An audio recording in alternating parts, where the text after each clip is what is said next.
Tidak semua kemenangan dalam sejarah Islam lahir dari benturan pedang, dan tidak semua ekspedisi Rasulullah Shallallahu Alaihi Wasallam berakhir dengan pertumpahan darah. Dalam perjalanan dakwah Nabi Muhammad, terdapat sebuah ekspedisi yang secara resmi dicatat dalam kitab-kitab sirah sebagai perang. Namun tidak satu pun pertempuran fisik terjadi di dalamnya. Peristiwa ini dikenal sebagai Perang Waddan, atau dalam sebagian riwayat disebut Perang Al-Abwa. Meskipun sering luput dari perhatian, ekspedisi ini justru menjadi fondasi penting bagi keamanan dan legitimasi negara Madinah yang baru berdiri setelah hijrah. Melalui Perang Waddan, Rasulullah menunjukkan bahwa kekuatan Islam tidak hanya dibangun dengan senjata, tetapi juga dengan strategi, kesabaran, dan kecerdasan diplomasi yang jauh ke depan.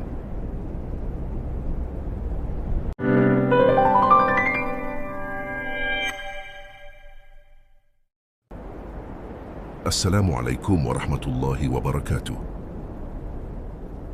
2 tahun setelah hijrah, Madinah belum sepenuhnya aman. Negara Islam masih sangat muda, struktur sosial masih rapuh, dan ancaman dari luar terus membayangi. Kaum muhajirin yang meninggalkan Mekah hidup dengan luka yang belum sembuh, karena harta mereka dirampas, rumah mereka dikuasai, dan keluarga mereka dipisahkan secara paksa oleh kaum Quraisy. Menurut riwayat Ibnu Ishaq, kaum Quraisy tidak hanya mengusir kaum muslimin, tetapi juga menggunakan harta rampasan milik muhajirin untuk membiayai permusuhan terhadap Islam. Dengan kata lain, kekayaan kaum muslimin sendiri dijadikan bahan bakar untuk memerangi mereka. Ancaman itu tidak bersifat teori semata, karena jalur perdagangan Quraisy yang melintasi sekitar Madinah menjadi sumber kekuatan ekonomi yang sewaktu-waktu dapat digunakan untuk mendanai serangan militer terhadap negara Islam. Quraisy Mekah memahami bahwa Madinah adalah ancaman strategis bagi hegemoni mereka. Selama jalur dagang menuju Syam tetap aman, Quraisy akan terus memiliki sumber dana untuk menghancurkan Islam dari berbagai sisi, baik melalui tekanan ekonomi, aliansi politik, maupun kekuatan bersenjata. Ibnu Hisham mencatat bahwa Rasulullah sangat memahami dinamika ini, sehingga beliau tidak menunggu Madinah diserang terlebih dahulu. Sebaliknya, beliau mulai mengambil langkah-langkah strategis untuk mengamankan wilayah sekitar Madinah dan memutus potensi ancaman sebelum berkembang menjadi perang besar. Inilah konteks yang sering diabaikan ketika Perang Waddan hanya dipahami sebagai upaya mencegat kafilah, padahal hakikatnya jauh lebih luas dan visioner. Pada bulan Syafar tahun kedua Hijriah, Rasulullah mengambil keputusan penting untuk keluar dari Madinah. Keputusan ini bukan reaksi emosional, melainkan hasil perhitungan matang berdasarkan kondisi politik dan keamanan yang sedang berkembang. Beliau memimpin langsung pasukan kecil yang terdiri dari sekitar 70 orang sahabat. Seluruhnya berasal dari kalangan muhajirin.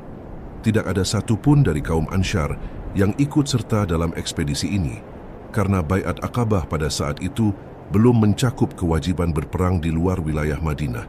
Fakta ini menunjukkan bahwa sejak awal, ekspedisi Waddan bukanlah operasi militer besar, melainkan langkah pengamanan strategis yang sangat terukur. Tujuan ekspedisi ini adalah wilayah Waddan, yang juga dikenal sebagai Al-Abwa. Daerah ini terletak sekitar 250 km dari Madinah dan berada di jalur utama perdagangan Quraisy Mekah menuju Syam.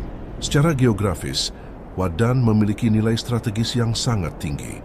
Siapapun yang memiliki pengaruh di wilayah ini secara tidak langsung memiliki kendali terhadap salah satu nadi ekonomi Quraisy. Ibnu Ishaq menyebutkan bahwa Rasulullah memahami betul arti penting wilayah ini, sehingga kehadiran beliau di sana merupakan pesan politik yang sangat jelas bagi Quraisy dan suku-suku Arab di sekitarnya. Ketika Rasulullah dan para sahabat tiba di wilayah Waddan, tersiar kabar bahwa kafilah Quraisy Mekah sedang melintasi jalur tersebut. Inilah momen yang berpotensi berubah menjadi bentrokan bersenjata, mengingat kafilah tersebut membawa harta yang sebagian berasal dari rampasan kaum muhajirin. Namun kehendak Allah menentukan jalan yang berbeda.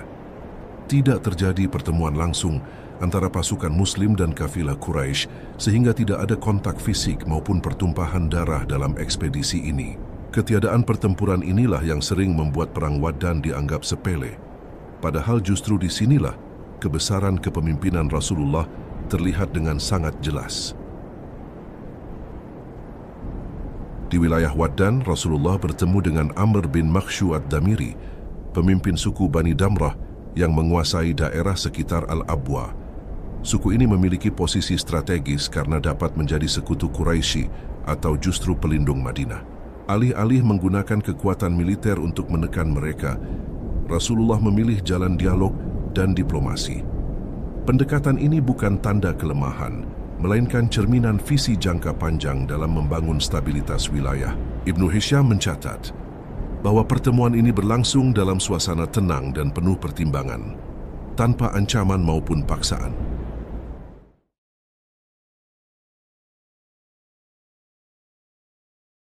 Dari pertemuan tersebut, lahirlah perjanjian damai antara Rasulullah dan Bani Damrah. Perjanjian ini memuat kesepakatan untuk tidak saling memerangi, tidak membantu musuh Rasulullah, serta menjaga keamanan wilayah secara bersama-sama. Meskipun tampak sederhana, perjanjian ini memiliki dampak politik yang sangat besar. Quraisy kehilangan potensi sekutu di wilayah penting, sementara Madinah memperoleh jaminan keamanan tanpa harus mengerahkan pasukan tambahan. Ibnu Ishaq menegaskan bahwa perjanjian ini merupakan salah satu kemenangan strategis paling awal dalam sejarah Islam, meskipun tidak diiringi oleh suara pedang. Sebagian orang bertanya, mengapa peristiwa ini tetap disebut sebagai perang padahal tidak ada pertempuran? Para ulama sirah menjelaskan bahwa istilah perang digunakan karena adanya pasukan bersenjata, kepemimpinan langsung Rasulullah, serta tujuan strategis yang jelas. Dengan kata lain, kesiapan untuk berperang sudah ada, tetapi Rasulullah memilih jalan damai karena itulah yang paling maslahat pada saat itu. Prinsip ini menjadi salah satu fondasi hukum perang dalam Islam. Perang dalam Islam bukan tujuan, melainkan sarana terakhir ketika seluruh jalan damai tertutup. Perang Waddan mengajarkan bahwa kekuatan sejati tidak selalu ditunjukkan dengan kekerasan. Rasulullah membuktikan bahwa diplomasi yang cerdas dapat menghasilkan keamanan yang lebih kokoh dibandingkan kemenangan militer sesaat.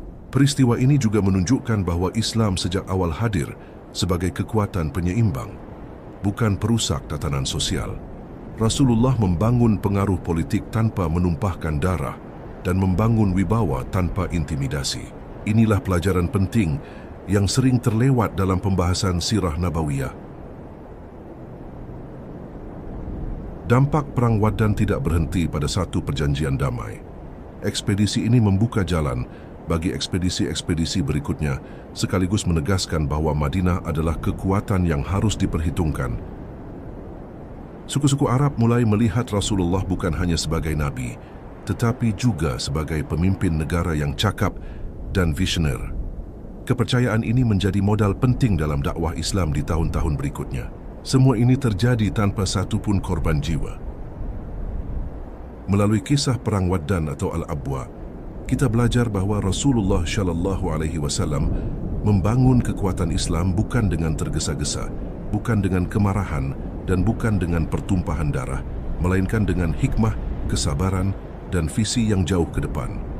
Inilah wajah dakwah Islam yang sering terlupakan, namun justru menjadi pondasi bagi lahirnya peradaban yang kuat dan berkeadilan.